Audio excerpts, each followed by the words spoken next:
Bonjour mes chers élèves, j'espère que vous allez bien. Aujourd'hui, on va voir une petite leçon d'orthographe. La leçon s'appelle les lettres muettes. Alors, prenons l'exemple.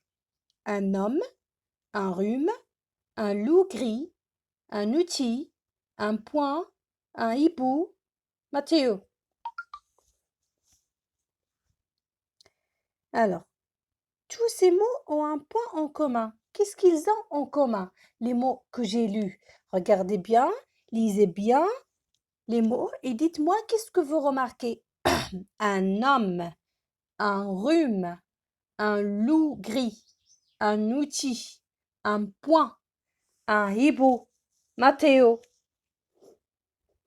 Alors, tous ces mots ont un mot en commun. Quel est ce mot? Ce point en commun? Ils contiennent une lettre qui ne se prononce pas. Dans chaque mot, il y a une lettre que je ne prononce pas. Regardez, un homme, j'ai pas prononcé le H. Un rhume, j'ai pas prononcé le H. Un loup gris, j'ai pas prononcé le P dans loup et S dans gris. Un outil, j'ai pas prononcé le L. Un point, j'ai pas prononcé le G. Un hibou, j'ai pas prononcé le H. Mathéo, j'ai pas prononcé le H. D'accord? Alors, on appelle une lettre qui ne se prononce pas une lettre muette.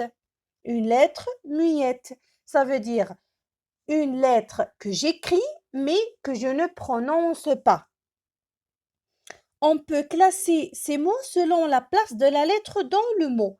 Alors, il y a 3 types de lettres muettes. La lettre muette placée au début du mot comme dans homme, hibou.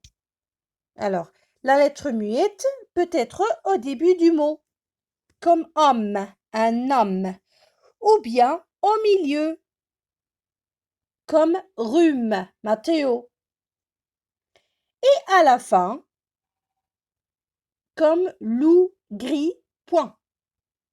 D'accord?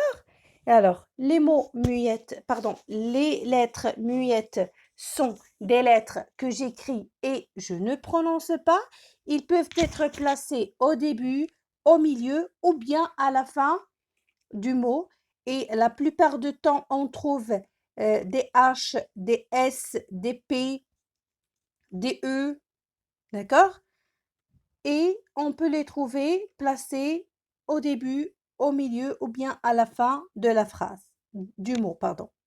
Astuce. Pour trouver la bonne lettre muette, il y a 2 astuces. Alors, pour savoir est-ce que un mot contient une lettre muette ou bien il ne contient pas, par exemple, dans le dicté, lorsque je vous dicte, par exemple, un loup gris. Ou bien, par exemple, un gros bateau.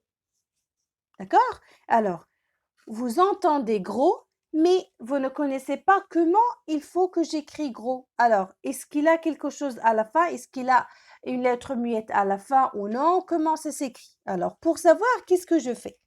A. On transforme le mot au féminin. Par exemple, gros, grosse.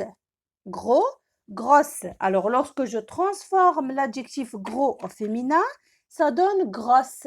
Alors, je sais qu'il y a un S à la fin que je ne prononce pas. Et on cherche un mot de la même famille. Bien sûr, je peux chercher un mot de la même famille, comme l'exemple chant, chanter, chant, chanter. Alors, le verbe chanter, ER à la fin. Chant, il n'y a pas un ER à la fin, mais lorsque j'ajoute ER, j'entends le T. Chant, chanter. Alors, lorsque j'entends le T, je sais que chant contient un T à la fin, mais le T est muet. D'accord?